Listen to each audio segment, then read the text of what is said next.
Hey y'all, I got Hill Farmstead Citra Single Hop Pale Ale. Now it just says Citra American Pale Ale, but they used to call it more specifically single hop. It's still a single hop pale ale. Doesn't list the ABV on the can. I think it's like 5.2, maybe 5.5. I've had this very few times.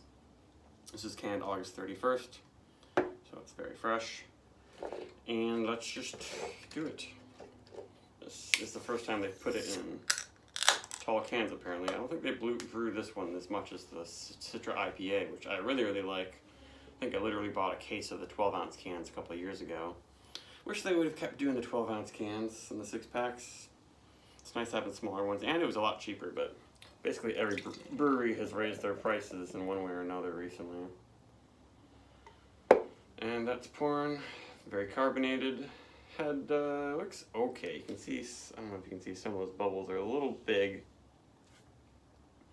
There's some denser ones on the bottom. We'll see how long that lasts. But that's a nice, creamy, hazy looking beer. Right on the edge of murky. You can't really see my finger through there, but very bright, pale orange. Looks good. And it smells good. Also, this has definitely got that candied, juicy fruit Citra thing that I like quite a bit. A little bit grassy. That's also something that I like, that it's not just pure candy.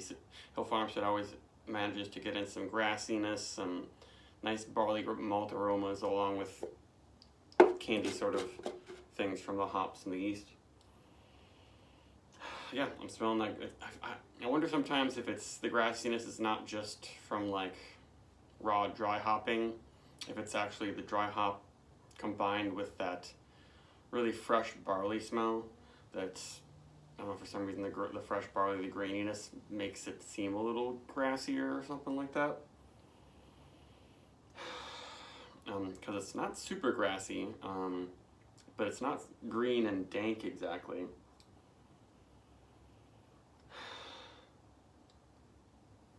It doesn't quite get to real tropical fruit sort of stuff as much as I like. Remember the Citra IPA being really passion fruit-like, maybe. This one is like getting towards that. It's definitely sweet orange. Getting towards ruby red grapefruit. Oh, the flavors. Very nice. The flavor brings in the tropical fruits more. And it's a pretty big body for how small it is. And the head's sticking around pretty well. It's soft. It dries out really quickly without there being much bitterness. It makes sense calling it a pale ale, though it is very hoppy, but I think they just use the hops very efficiently in this beer. And that is like angled and awkward.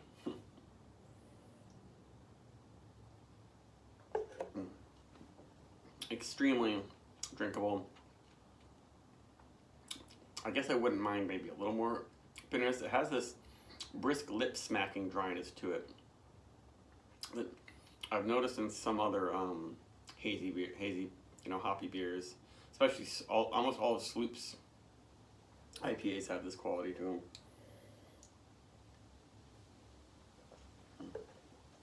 Yeah, really, really drinkable. It eventually gets pretty sweet. A little bit of a sugary candy thing going on. But pleasantly so. Pleasantly so. It's very good. I don't know if it's my favorite one of my top Citra pale ales ever, though. It is actually a pale ale, unlike what I would call like Pseudo Sue and Fort Point. Those are IPAs. Let's face it, those are much stronger, much more hoppy and bitter.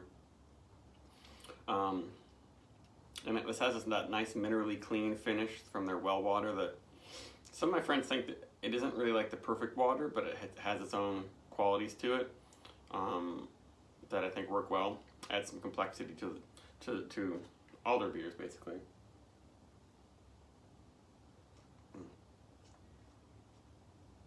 Yeah, there's a good bitterness. Nothing like Edward though, their main pale ale. For a rating, close to a 4.5, I guess. It's real good, but I don't know. I'm not as like gung ho about the Hill Farmstead IPAs and pale ales as I used to. Maybe because I've just had a bunch of them, and they're all pretty similar.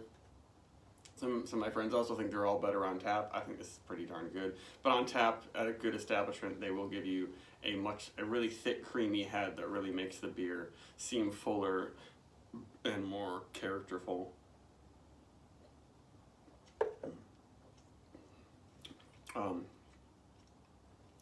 But it's good, obviously. Bye-bye.